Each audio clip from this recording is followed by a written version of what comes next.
Hello everyone. We are going to start the new chapter. Name of the chapter I hope आप देख पा रहे होंगे. That is mechanical properties of solid. Short में अगर आप कहें तो इसे कह सकते हैं MPS, मैकेनिकल प्रॉपर्टीज सॉलिड.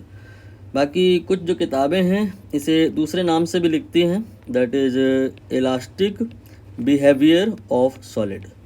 मतलब आपने ये समझ में आ गया होगा कि इस चैप्टर में हमें कुछ नहीं, बस एक ही बात पर रिसर्च करनी है. That is elasticity. रिसर्च तो हम लोग करेंगे नो डाउट, बट ध्यान में हमेशा हमें ये रखना होता है कि एग्ज़ाम में क्या आता है, तो अराउंड दैट रिसर्च होनी चाहिए. तो कॉपी पेन आप निकाल लो. मैं इंडेक्स आपको दिखाता हूँ ताकि मोटे मोटे तौर पे हेडिंग आपको क्लियर हो जाए कि क्या है जो हमें यहाँ पर पढ़ना है. तो पहले तो इलास्टिसिटी ही जान लेंगे होता क्या है, फिर ये इलास्टिसिटी क्यों होती है, पोटेंशियल एनर्जी कर्व से रिलेट करेंगे, फिर इलास्टिसिटी का मेजरमेंट करेंगे. ऐसे ही ये सिलसिला चलता जाएगा. सारी चीज़ें अभी एक साथ बताना तो संभव नहीं है, वन बाय वन अप्रोच करेंगे. आई होप आपने कॉपी पेन निकाल लिया होगा. We are going to initiate with very first heading that is elasticity. तो ये रहा इलास्टिसिटी. जैसा कि आजकल की जनरेशन आप बहुत अच्छे से जानते हैं कि बाबू सोना ये सब बहुत हो रहा है, तो ठीक है, कुछ सक्सेसफुल इवेंट होती हैं, कुछ सक्सेसफुल नहीं होती हैं. One of the successful event over here कि जो ये बाबू सोना है सब हुआ, और अंतिम में दोनों का ब्याह जब कंप्लीट हो गया तो मियाँ बीवी के बीच में आखिरी में 2-4 साल बाद जो होने लगता है वही यहाँ हो रहा है. तो ये आपके मियाँ जान हैं और ये बीबी हैं, दोनों के बीच में झगड़ा हो रहा है. और इस झगड़े के फलस्वरूप हुआ क्या कि थोड़ी देर बाद यहाँ पर मियाँ जान ने ये एक थप्पड़ ये बीबी पर प्रसाद के तौर पे दिया. तो रिटर्न गिफ्ट भी मिल गया है. ये रिटर्न गिफ्ट देखिए मिला. अब यहाँ पर ये जो दो बॉडीज़ हैं, यहाँ पर इनका रिस्पॉन्स अलग आएगा. जब ये कंटाप इधर इनको लगता है तो डिफॉर्मेशन हो गया बॉडी का. आप देखिए आकार बदल गया है. यहाँ इस बॉडी को भी देखिए, इधर भी आकार बदल गया है. तो एक्सटर्नल फोर्सेस जब हम अप्लाई करते हैं थप्पड़ के तौर पे या कोई और प्रकार से, तो बॉडीज़ के आकार में परिवर्तन आता है, साइज़ में परिवर्तन आता है, शेप में परिवर्तन आता है. टेक्निकली बोले तो डिफॉर्मेशन आता है. अब डिफॉर्मेशन तो सारी ही बॉडीज़ में आता है. यहाँ तक तो दोनों बॉडीज़ में सेम टू सेम रिस्पांस रहा है, आगे बदल जाएगा. यहाँ पर ये जो बॉडी है ध्यानपूर्वक देखिए, ये रिफॉर्म हो गई है. जैसी ओरिजिनल थी वैसी हो गई है, और ये वाली बॉडी वैसी जैसी थी ओरिजिनल यहाँ पे वैसी हो नहीं पाई है. यहाँ पर ये डिफॉर्म थी और अभी भी देखिए डिफॉर्म है. मतलब जब आप एक्सटर्नल फोर्स अप्लाई करते हो किसी बॉडी पर तो उसका साइज या शेप बदल जाता है, बॉडी में डिफॉर्मेशन आ जाता है. और जब एक्सटर्नल फोर्स हटा देते हो तो कुछ बॉडीज़ में ये रिस्पॉन्स रहता है कि वो अपने शेप को या अपने साइज़ को रिस्टोर कर लेती हैं, वापस ओरिजिनल के जैसी हो जाती हैं. तो जिनमें रिफॉर्मेशन हो जाता है उन बॉडीज़ को इलास्टिक बॉडीज़ कहा जाता है. यहाँ पे जो महिला है ये इलास्टिक बिहेवियर शो कर रही है, जबकि ये जो पुरुष है इसका बिहेवियर इलास्टिक नहीं है, प्लास्टिक है. जैसा डिफॉर्मेशन हो गया तो हो गया. ऑल्दो यहाँ पर नोटिस करने वाली बात है कि कोई भी बॉडी हो, कितनी भी बेहतरीन इलास्टिक हो, अपना अपना एक थ्रेशोल्ड होता है. ज़रूरत से ज़्यादा आप अगर फोर्स लगाओगे तो फिर वो रिस्टोर हो नहीं पाएगी. इसको हम लोग आगे डिटेल में इलास्टिक लिमिट के तौर पे डिस्कस करेंगे. एक और एग्जांपल देता हूँ मैं आपको कि हम लोगों के बॉडीज़ में जो ऑर्गन्स होते हैं, फॉर एग्जांपल लीवर की बात करें तो जब हम लोग बहुत जंक फूड खाते हैं तो उसमें डिफॉर्मेशन होता है. तो डिफॉर्मेशन होता है, ठीक बात है, लेकिन जब अगर जंक फूड खाना छोड़ देते हैं तो लीवर अपनी ओरिजिनल स्टेट को एक्वायर करता है, यानी कि फिर से रिफॉर्म होने लगता है. लेकिन ध्यान दीजिएगा, हर चीज़ का एक थ्रेशोल्ड है, लिमिट है। आप अगर जंक फूड खाते ही जा रहे हो, लंबे समय तक खाते जाओगे तो डिफॉर्मेशन इतना ज़्यादा हो जाएगा कि फिर वो रिस्टोर नहीं हो पाएगा। इस बात को technically later on we will discuss in elastic limit. तो इलास्टिक लिमिट को क्रॉस करके हमें कोई भी जंक फूड नहीं खाना है। ध्यान दीजिएगा, मैंने जंक फूड खाने के लिए डिनाई नहीं किया है, खा सकते हैं लेकिन मर्यादा में रहते हुए। तो आई होप इलास्टिसिटी इस एग्जाम्पल से आपको समझ में आ गया होगा। एक और मोरल ऑफ द स्टोरी ये है कि जब बाबू सोना है तब तक बाबू सोना है तब तक ठीक है। बाद में जब ये इवेंट सक्सेसफुल हो गई और शादी ब्याह हो जाएगा तो फिर बाद में होना यही है, कुछ हाय हाय होना है। और पेरेंट्स लोगों में भी इस प्रकार का मेरा अनुरोध है कि बच्चों के सामने अगर हाय हाय ना हो तो बच्चे बेचारे पढ़ लिया करें। एनीवे, अब हम रीज़न पार्ट पर आएंगे कि क्या कारण है कि बॉडी में इलास्टिसिटी होती है, क्या कारण है जिसकी वजह से बॉडी अपने शेप को या साइज़ को रिस्टोर कर लेती हैं। तो इसका रीज़न डेप्थ में जाएं तो पता चलेगा कि मैटर जो है वो एटम या मॉलिक्यूल से बना होता है। और कोई भी दो एटम ले लें या दो मॉलिक्यूल ले लें तो उनके बीच में कुछ बॉन्ड टाइप का बना होता है। केमिस्ट्री वाले बच्चे ज़्यादा रिलेट कर पाएंगे। और ये बॉन्ड रिजिड नहीं होता है। इस बॉन्ड को आप इलास्टिक बॉडीज़ में स्प्रिंग से इक्वेट कर सकते हैं। कोई दो अगर आप एटम लें तो between two atom you can assume a spring. अब बॉडी अगर प्लास्टिक है तो फिर वहाँ पे आप स्प्रिंग नहीं एज्यूम कर सकते हैं, लेकिन अगर बॉडी इलास्टिक है तो आप स्प्रिंग एज्यूम कर सकते हैं। और स्प्रिंग का एक्शन यू नो बेटर कि अगर आपने एक्सटर्नल फोर्स लगा करके बॉडी को डिफॉर्म किया तो व्हाट विल हैपन कि इसका एक्सटर्नल फोर्स लगा के बॉडी को डिफॉर्म किया तो इसका साइज या शेप कुछ चेंज होगा। और जैसे एक्सटर्नल फोर्स आप रिमूव करोगे बॉडी रिफॉर्म हो जाएगी। तो रीज़न ये है कि बॉडीज़ में elasticity is because bond between two atom या bond between two molecule act like spring. तो स्प्रिंग एक्शन की वजह से ये जो बिहेवियर है बॉडी का इलास्टिक होता है। अगर बिटवीन टू एटम डिस्टेंस या सेपरेशन निकाली जा रही होगी या गिवन होगी तो उसको इंटर एटॉमिक कहेंगे, और बिटवीन टू मॉलिक्यूल होगा तो उसे इंटर मॉलिकुलर सेपरेशन कहा जाएगा। ये टर्म्स हैं, थोड़े थोड़े आपने क्लियर करते चलना है। अब ये कहानी जो मैंने बताई है on the basis of that अगर कोई क्वेश्चन संभव है तो कर लेते हैं। ये रहा क्वेश्चन, यहाँ पर 2024 का ही है ये। तो स्टेटमेंट है, असर्शन और रीज़न आपने रीड आउट करना है, सही गलत पता लगाना है। कि पहले में दिया है प्रॉपर्टी ऑफ द बॉडी जिसकी वजह से रीगेन करती है ओरिजिनल शेप को, इसे इलास्टिसिटी कहते हैं। सही बात लिखी है, हमने भी यही स्टोरी बताई है और आपने यही पढ़ी है और यहाँ यही लिखा है, तो सही है। रीजन में restoring force depend on the bonded inter atomic या इंटर मॉलिकुलर फोर्सेस, ये बात भी बिल्कुल सही है कि प्लास्टिक बॉडीज़ में जो ये रिस्टोरिंग फोर्स होता है, ये जो बॉन्ड होता है बिटवीन टू एटम, ये स्प्रिंग की तरह बिहेव नहीं करता है, सो दैट बॉडी रिस्टोर नहीं हो पाती, लेकिन इलास्टिक बॉडी में हो जाती है। तो रीज़न भी पूर्णतया सही है और ये असर्शन को रिलेट कर रहा है, करेक्टली रिलेट कर रहा है। तो both A and R correct and R जो है करेक्ट एक्सप्लेनेशन है। अब थ्योरी की तरफ वापस आ जाइए, देखते हैं आगे हमें क्या पढ़ना है। पोटेंशियल एनर्जी कर्व की बात करनी है। जब भी स्प्रिंग की बात हो और स्प्रिंग को स्पेशली अगर कंप्रेस या एलोंगेट किया जा रहा हो, पोटेंशियल एनर्जी की बात ना हो ऐसा संभव नहीं है। पोटेंशियल एनर्जी की तो बात होगी ही होगी, बट यहाँ पोटेंशियल एनर्जी का जो ग्राफ है थोड़ा अलग सा है। आपने माइट भी ½ kx² टाइप का कोई फॉर्मूला पढ़ा होगा स्प्रिंग का पोटेंशियल एनर्जी का, एंड इसके करस्पॉन्डिंग आपने ग्राफ जरूर बनाया होगा। वो इस प्रकार का होता है, पैराबोलिक शेप होती है। यहाँ ऐसा नहीं है। एक्चुअली ये ग्राफ बिटवीन टू एटम है, लेकिन मार्केट में या बल्क में या सॉलिड में दो ही एटम तो नहीं है ना। यहाँ पर एक एटम ये है और एक एटम ये है, दो ही एटम तो नहीं है ना। सॉलिड में बहुत सारे एटम हैं। एक एटम अपने चारों तरफ इनफाइनाइट तो नहीं, लेकिन बहुत सारे एटम से घिरा हुआ है।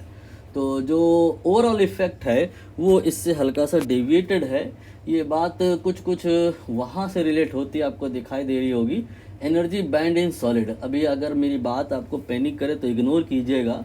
आज ये समझ में तो बहुत अच्छी बात है कि सॉलिड में जब आपने एनर्जी बैंड ड्रॉ किए होंगे तो वहाँ भी ऐसा ही था कि एक जो एटम होता है उसके जो एनर्जी लेवल्स होते हैं, और वो एटम चारों तरफ अगर बहुत सारे एटम से घिर जाए तो एनर्जी लेवल स्प्लिट होकर के एक लाइन जो होती है स्प्लिट होकर के बैंड में कन्वर्ट हो जाती है।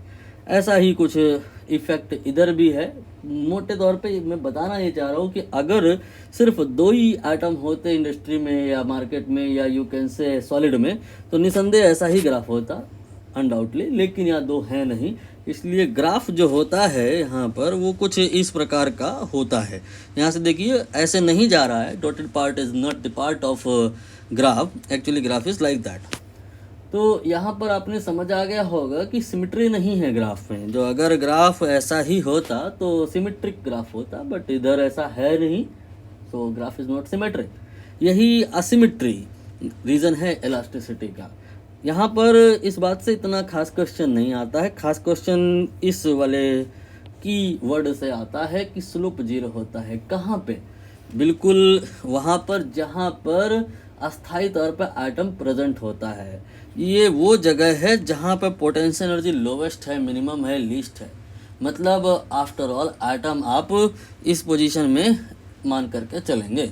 ये वो जगह है जहाँ पर एटम स्टेबल है, ये वो जगह है जहाँ पोटेंशियल एनर्जी लीस्ट है, ये वो जगह है जहाँ पे अगर हम टेंजेंट ड्रॉ कर दें तो वो टेंजेंट हॉरिजॉन्टल है, स्लोप 0 है।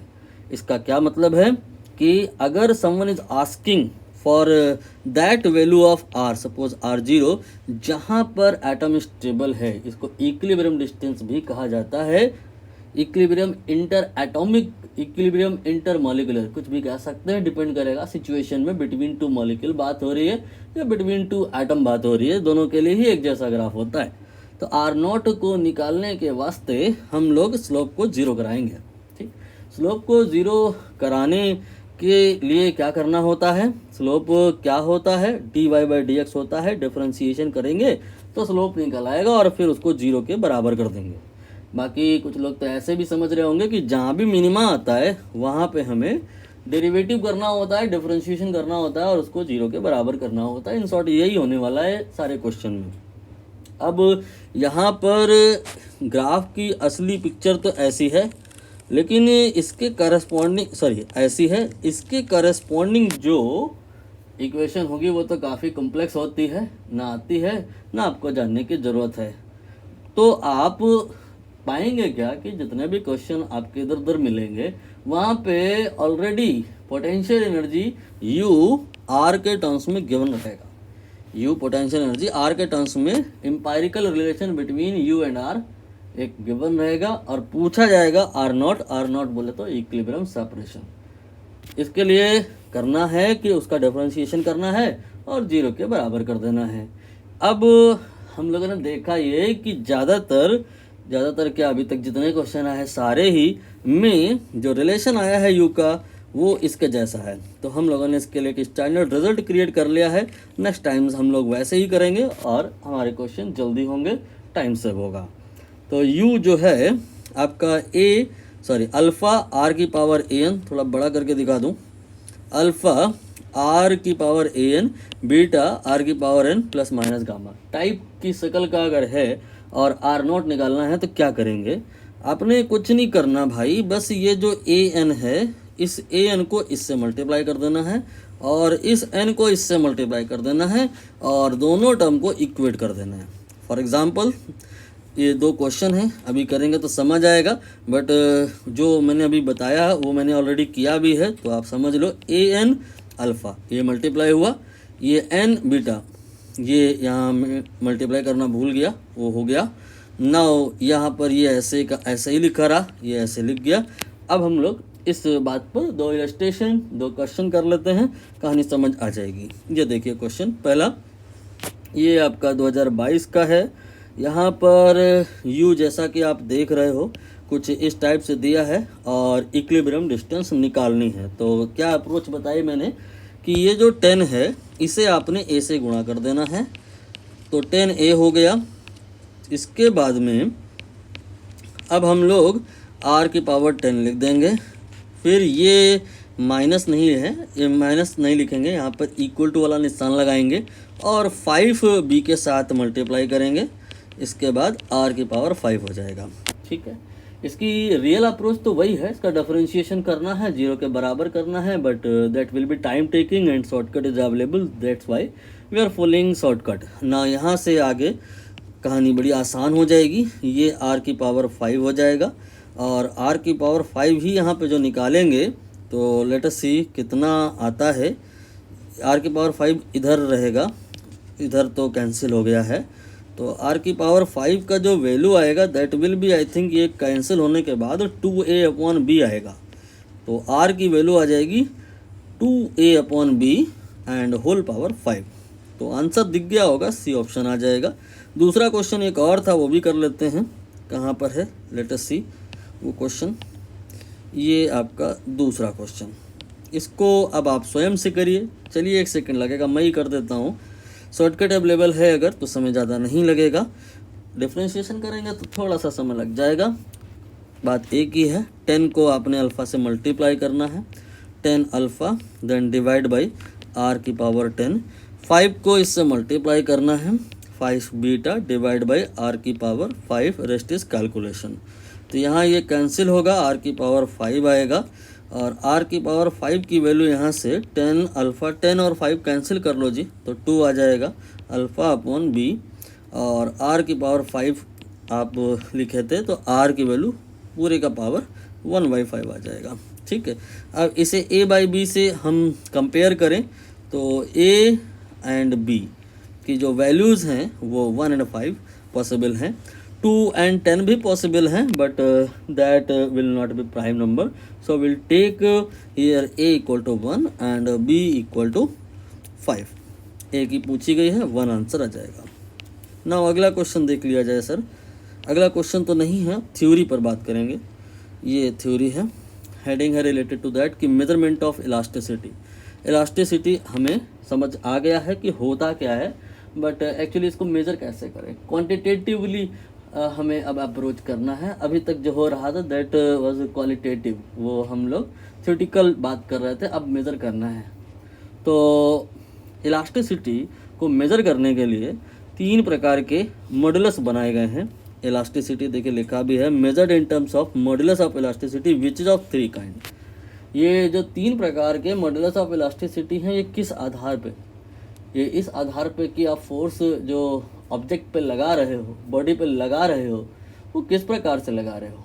पहले बात तो आपने ये ध्यान रखना है कि आपने बॉडी पे नेट फोर्स ऐसे लगाना है कि 0 है।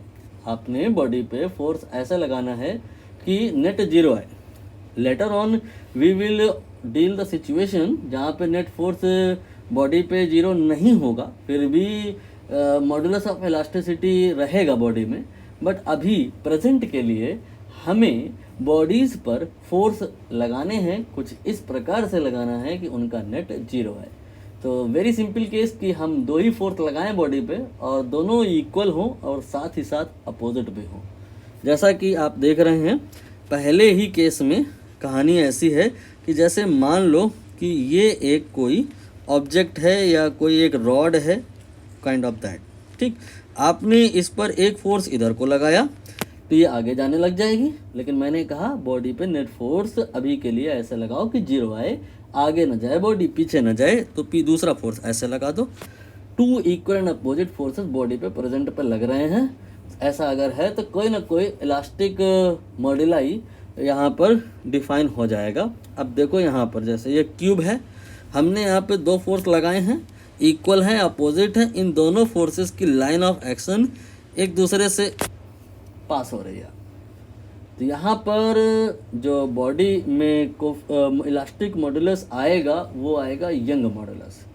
3 प्रकार के होते हैं, एक होता है y, एक होता है ईटा और एक होता है b। ये n जैसा है, इसे ईटा पढ़ते हैं, और ये आपका आएगा इस वाले केस में। यहाँ पर और यहाँ पर में अंतर क्या है फोर्स के पैटर्न में, दोनों ही केसेस में देखिए 2 फोर्स लग रहे हैं, लेकिन पहले वाले केस में फोर्स की लाइन ऑफ एक्शन एक दूसरे पर से पास हो रही है।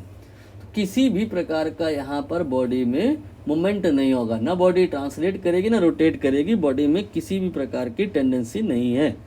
जबकि दूसरे वाले केस में अगर हम ध्यान दें तो जो बॉडी है उसका ये फोर्स बॉटम वाली सरफेस पे लगा है और दूसरा फोर्स टॉप वाली सरफेस पर लगा है, जिसकी वजह से बॉडी में रोटेशनल टेंडेंसी है। ऑल्दो बॉडी रोटेट नहीं करेगी क्योंकि इस टेंडेंसी को एक्सटर्नल या किसी और तरीके से कवर किया जाएगा, उसे घूमने नहीं दिया जाएगा। मतलब ऐसी बात है दरअसल कि यहाँ पर इसको जो है फिक्स कर दिया जाएगा, जाने ही नहीं दिया जाएगा आगे। ठीक, तो यहाँ पर दूसरे प्रकार का मॉडुलस आएगा, दैट विल बी ईटा। ईटा का नाम होता है शियर मॉडुलस। अब आप नोटिस करिए लैंग्वेज पर, क्योंकि क्वेश्चन अभी नीचे जो आने वाला है वो सब लैंग्वेज बेस्ड है। पहले वाले केस में जहाँ वाई डिफाइन हुआ है वहाँ पे दो इक्वल एंड अपोजिट फोर्सेस हैं। दूसरे वाले केस में भी ऐसा ही है, दो इक्वल एंड अपोजिट फोर्स हैं। लेकिन पहले वाले केस में ये जो सरफेस है, आप मान के चलो आपके कमरे का राइट साइड वाला दीवार और कमरे के लेफ्ट साइड वाला दीवार पर इक्वल एंड अपोजिट फोर्सेस लगाए गए हैं, परपेंडिकुलर टू अपोजिट फेसेस, यहाँ पर ऐसे बोला जाएगा। जबकि दूसरे वाले केस में आपके रूम में किसी ने छत को आगे ले जाने की कोशिश करी और किसी और ने जहां आप कुर्सी डाल के बैठते हो उसको ले जाने की कोशिश करी। मतलब एक टॉप और एक bottom, these are two parallel faces, these are two parallel faces and forces are not perpendicular to that. Forces ऐसे नहीं लगाए हैं जैसे मैंने बनाए हैं, फोर्सेज आपके जो हैं वो सरफेस के अलोंग हैं। जो आपका फोर्स छत पे लगाया गया है वो सरफेस के अलोंग है, जो फोर्स आपका ज़मीन पे लगाया गया है वो भी सरफेस के अलोंग है। तो two equal and opposite forces but not perpendicular, parallel, ये कीवर्ड है। अगर ऐसा है तो फिर कौन सा आ जाएगा, that will B shear modulus, यानी कि ईटा। ना तीसरे वाले में कहानी तगड़े से एक्सटेंड करी गई है। आपने जैसे यहाँ पर अभी हम फोर्स लगाएं इस बॉडी पर, ऐसे इस वाली बॉडी पर इधर को, इस वाली इधर पर, तो थोड़ी देर बाद बॉडी का जो लेंथ है वो बढ़ जाएगा और जो बॉडी का वो है क्या कहते हैं क्रॉस सेक्शनल एरिया या मोटाई, वो कम हो जाएगी। यहाँ पर फोर्स लगाने से ये असर आया। लेकिन अगर आप चाहते हो कि हम फोर्स तो लगाएं लेकिन बॉडी पतली भी ना हो, लंबाई में तो बढ़ जाए लेकिन बॉडी पतली ना हो, तो फिर आपको इस पर ऐसे भी फोर्स लगाना होगा ताकि वापस इसका जो चौड़ाई है वो उतना ही हो जाए। मतलब यहाँ जो तीसरा वाला केस है इसमें हम बॉडी के शेप के साथ में उंगली करने वाले हैं, बॉडी का वॉल्यूम ही चेंज कर देंगे। बॉडी अगर आप खींच करके उसे मोटा पतला लंबा कर रहे हो या उसको कंप्रेस करके छोटा कर रहे हो तो उससे जो उसका लेटरल क्रॉस सेक्शन में कम ज़्यादा आया है उसको भी आप बैलेंस कर लोगे फोर्सेस लगा करके। मतलब बॉडी पे चहु दिशाओं से चारों तरफ से फोर्सेस लगा देना है ताकि बॉडी कम वॉल्यूम में बॉडी में चेंज आए। यहाँ पर देखिए आपने फोर्स लगाया ऐसे ऐसे ऐसे ऐसे, ठीक, चारों तरफ से फोर्स लगाया आपने। यहाँ पर देखिए वही सेम क्यूब के फॉर्म में बनाया मैंने। इस राइट वाली दीवार को कोई आपसे दूर ले जा रहा है और लेफ्ट वाली दीवार को कोई आपसे दूर ले जा रहा है और छत को और फर्श को इनको भी दूर दूर कर रहा है। तो सारी पार्टिकल्स बॉडी के दूर दूर हो रहे हैं, वॉल्यूम बढ़ रहा है। तो यहाँ पे infinite pair of equal and opposite forces लग रहे हैं, परपेंडिकुलर है फोर्सेस हर जगह। जैसे ये वाला फोर्स है देखो, ये इस सरफेस के परपेंडिकुलर है। अब जो छत पे फोर्स लग रहा है वो भी देख लो परपेंडिकुलर है। जितने भी फोर्सेस लग रहे हैं सबके सब सरफेस के परपेंडिकुलर हैं। तो यदि कहानी आपको अगर समझ में आ गई है तो फिर आप इस क्वेश्चन को टैकल कर पाएंगे, not a big deal for us. देखिए यहाँ पर force that restore an elastic body unit area to original, इस ऑप्शन को भी थोड़ी देर के लिए छोड़िए, ये बी वाला देखिए। Two equal and opposite forces parallel word आया तो कहाँ से रिलेट होगा, ये शियर से रिलेट होगा। Shear is in fourth option, तो फोर्थ ऑप्शन हो गया। इसके बाद में परपेंडिकुलर है एवरीवेयर। एवरीवेयर परपेंडिकुलर होने का मतलब फोर्स है दो नहीं, बहुत सारे फोर्सेस हैं। टू वर्ड केवल आपका बी और डी में आया है, सी में तो टू नहीं आया ना। मतलब ये कहानी बहुत सारे फोर्सेस की वजह से है और सारे ही फोर्सेस सरफेस के परपेंडिकुलर हैं, तो ये बल्क मॉडुलस से रिलेट हो जाएगी जो कि पहले ऑप्शन में दिया हुआ है। इसके बाद में जो डी ऑप्शन है वहाँ पे दो ही फोर्स हैं, इक्वल एंड अपोजिट हैं, अरे परपेंडिकुलर हैं। तो परपेंडिकुलर होने की वजह से ये कहानी यंग मॉडुलस से रिलेट होगी। अब आप देख लो यहाँ पे कौन सा आंसर सही होगा। लेकिन एग्जामिनेशन अप्रोच इस क्वेश्चन की अलग है। ये तो हम पूरा आपको एक्सप्लेन कर रहे हैं इसलिए इतना समय लिया। एग्ज़ाम में जब आपको इस प्रकार की कहानी मिलेगी तो ऑप्शंस ये जो सारे हैं उसको एक बार ध्यानपूर्वक देखिए। ए बी सी डी में से वो वाले को पहले देखिए, उसको पहले कंसीडर करिए जिसमें सब में अलग अलग है। फॉर एग्जाम्पल जैसे देखिए ये जो सी है इसका 1 और यहाँ सी इसका भी 1, नहीं ये दो जगह आ गया ना। जबकि डी में देखो, डी का यहाँ पे दूसरा है, यहाँ पे तीसरा है, यहाँ पे पहला है, चौथा, सब में अलग अलग है ना। तो कोई एक ए बी सी डी में ऐसा ढूंढ लो जो सब ऑप्शन में अलग अलग मैच कर रहा हो, जा करके उसको ही केवल देखना है, बाकी को छोड़ दो। तो डी ऑप्शन यहाँ पर है, two equal and opposite forces perpendicular faces. ये यंग मॉडुलस यानी कि दूसरे ऑप्शन से रिलेट होगा। D2, डी जो है वो 2 से रिलेट होगा। तो D2 से तो पहले ही ऑप्शन में ना, बाकी किसी में तो है ही नहीं, तो सारे गलत हो गए।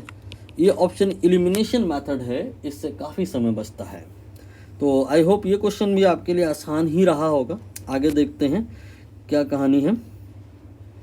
अब हम लोग स्ट्रेस स्ट्रेन की तरफ चलेंगे।